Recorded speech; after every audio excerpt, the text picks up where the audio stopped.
Alors bonjour, on se retrouve pour mettre en place le repérage dans l'espace en ce qui concerne les points, les vecteurs, puis on va parler de collinarité, d'alignement, milieu, distance, voilà. Bon, on va voir que quand même c'est une extension, hein, il y a beaucoup de choses qui sont des extensions de ce qu'on connaît dans le plan. Tout d'abord, euh, dans l'espace, il nous faut trois vecteurs non coplanaires, hein. On les appelle I, J, et puis on rajoute K pour la troisième coordonnée. On prend un point fixe de l'espace, qui sera l'origine de notre repère. Et donc, ce qu'on appelle un repère de l'espace, le repère de l'espace, c'est le quadruplet O, I, J et K. À ce moment-là, tout point M de l'espace va s'écrire de façon unique. OM égale XI plus YJ plus ZK. Pour avoir les coordonnées en lecture directe, on fait des projections du point, on projette le point sur chacun des trois axes IJ, OI, OJ et OK. Et donc les coordonnées, on les note en général comme ceci, hein, verticalement. On peut aussi les noter horizontalement sous la forme du triplet comme ceci là. Les coordonnées du point M sont donc X, Y, Z.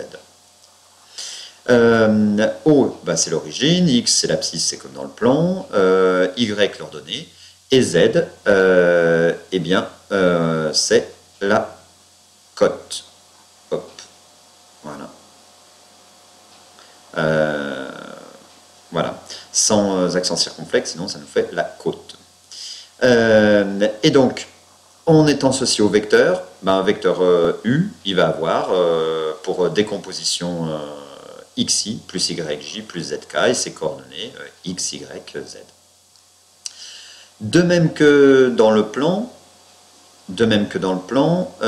on dit qu'un repère est orthonormé si les trois vecteurs sont 2 à 2 orthogonaux et de même norme. Hein. Alors les vecteurs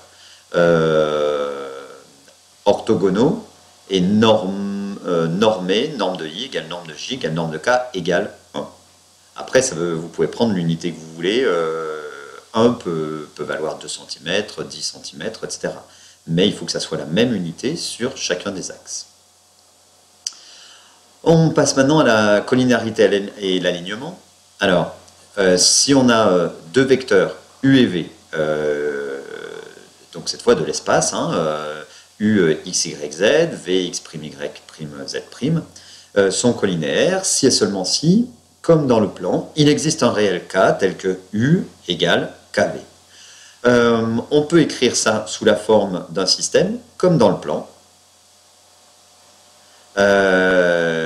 X égale KX',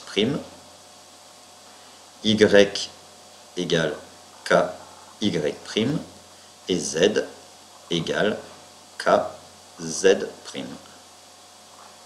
Voilà. Quand on veut démontrer la collinarité, il faut donc que vous trouviez le même réel K hein, qui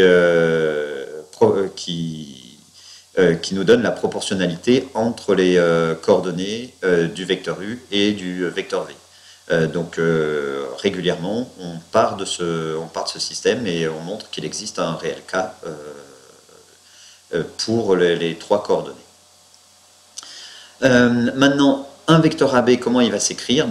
Comme dans le plan, et en étant la troisième coordonnée à ZB moins ZA, donc dans le plan c'était XB moins XA, YB moins YK, et on ajoute la cote ZB moins ZA. Et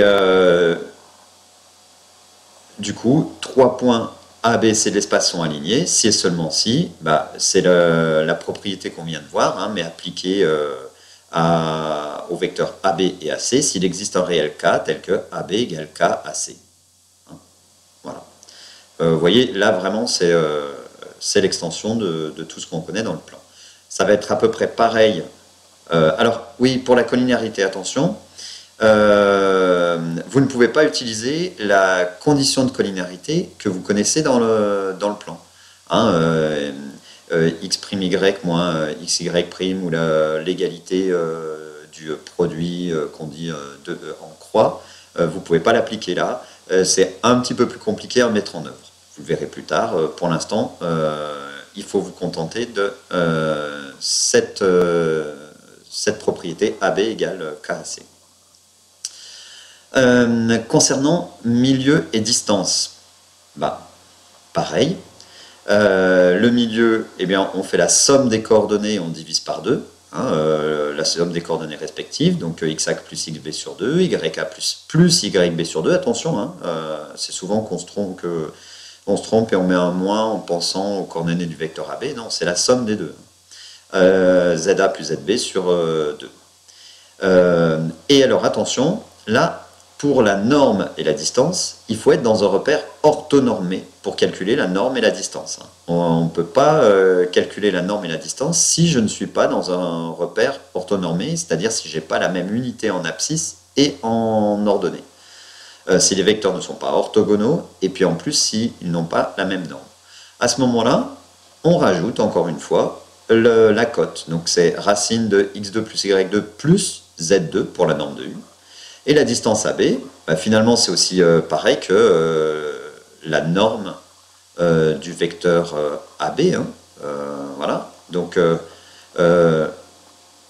les coordonnées du vecteur AB c'est xb moins xa, yb moins yk, zb moins za.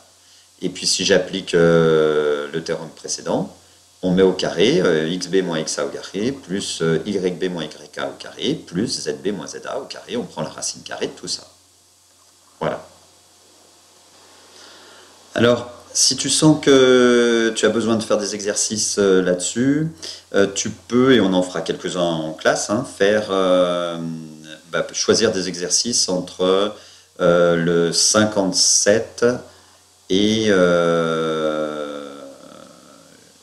le 72 dans les pages du déclic, du livre déclic de terminale.